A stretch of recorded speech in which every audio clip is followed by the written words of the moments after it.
So now let's talk a little bit about note-taking. Well, for note-taking, of course, we're going to need a pencil or a pen and a piece of paper. We need to use this piece of paper wisely.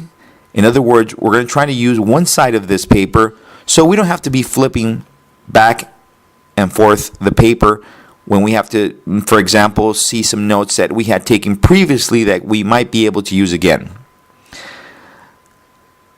Now, when we take notes, there's a big dilemma on whether we should take the notes in the source language or in the target language.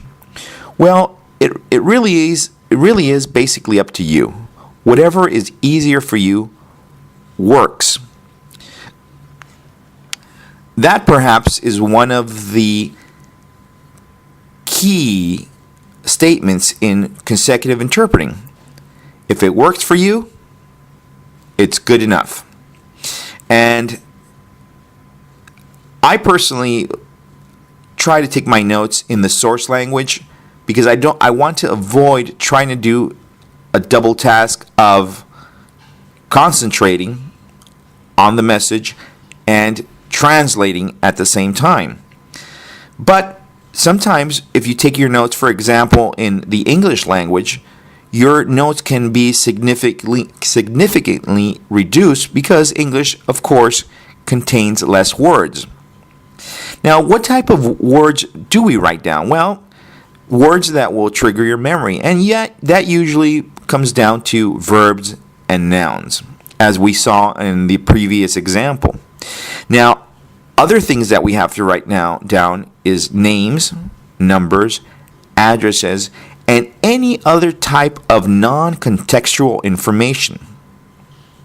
Now, that can get very, very lengthy, and that's why it's always recommended that we have our own set of symbols.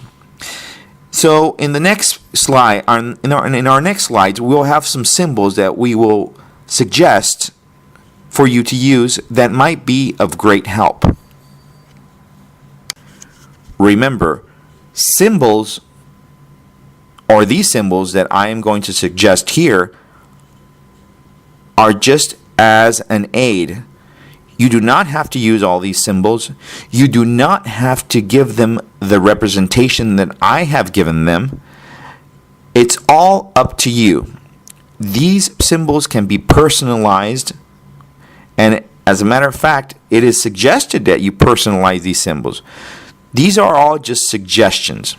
Now, I'm starting with the mathematical symbols basically because they are of daily use and they're very familiar to us.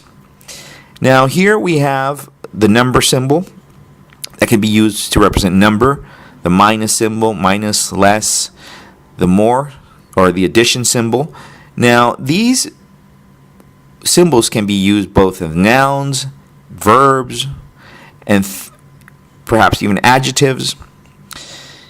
So we're going down the list, and we see the equal symbol, the divided symbol.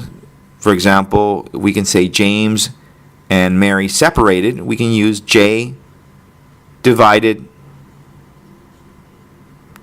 Jane, James and Jane, J division J, less than, more than.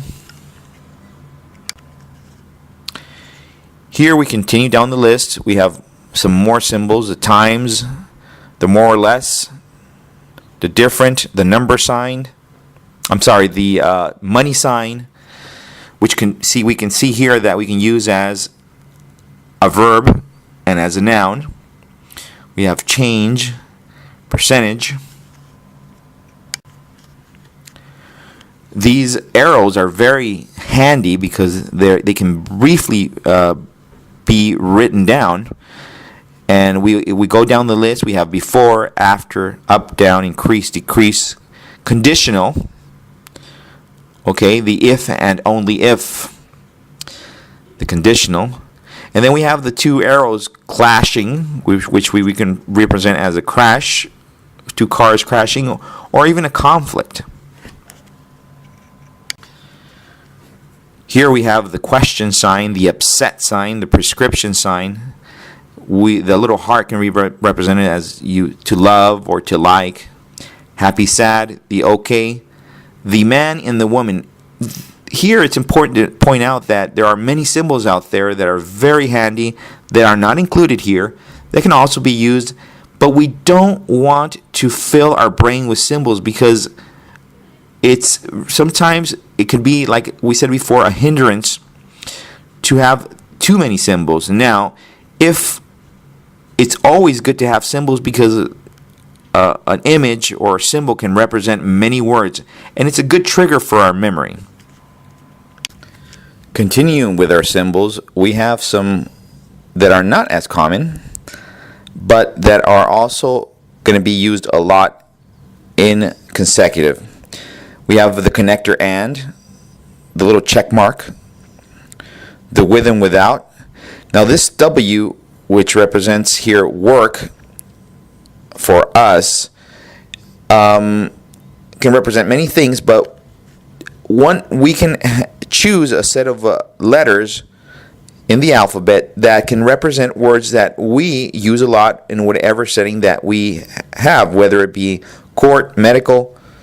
So it's important to choose, like I said before, our own little set of symbols. For example, the lambda, we chose it here as a person, and the quotation marks as conversations or the verb talk.